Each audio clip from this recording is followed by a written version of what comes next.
Papalitan na natin to kay sira-sira na nga, oh. Oh. Wala na, kuluntoy na. Oh. Wala na, sira-sira na. Sira-sira na talaga siya. Sira-sira na. Dito? Para na siyang ano, papel. Ayan, oh. Aray, para na siyang papel. Wala na. Hi mga mare! Yan palang pula na yan na hinihiga namin. Yan pala yung binigay sa akin ng aking nanay. Matagal niya na po binigay yan. So ngayon po, sira-sira na po yan. Kaya papalitan na natin. Thank you Lord sa blessings. Kung hindi pa nga sira-sira yan, hindi pa talaga mapalitan. Wala pa nga kasi akong pera, kaya hindi ko nga mapalit-palitan. Parang sa papel. Na tinutupi. Anong letter yan? Uy, yara ako. Kuya!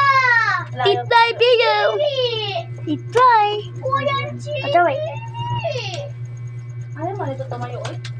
Ano na? May pa, iban na to. Tumayo ka muna dyan. Kaya, Diyan ko lang pala pinatong yung pula na yon na may bakal kasi wala na nga yung paa, naputol na nga. Nagpapasalamat nga ako dahil nga mapapalitan na namin yung aming sira-sirang kama.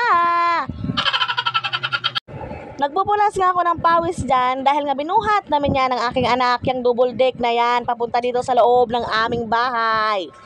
At dahil nga sa kagustuhan ko na magkaroon kami ng mahigaan na matiwasay, ayan, talagang binuhat talaga namin dito sa loob ng aming bahay, ang double deck na yan.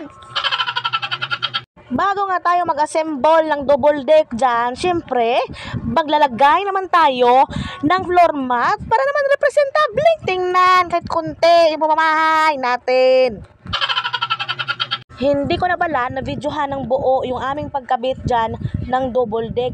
Kasi nga naputol nga yung video. Ginoo ko. Tagaktak nga yung pawis namin dyan. Pero okay lang, go lang, push lang para sa ekonomiyo. Ipupush ko na nga tong pagkakabit namin ng double deck para naman masarap na ang tulog namin mamayang gabi. Nakakagalay man sa kamay pero okay lang yan. Sanay naman akong mangalay. Masayang-masaya nga ako mga mare dahil kahit papano nga, maayos na yung aming hihigaan ng mga bata.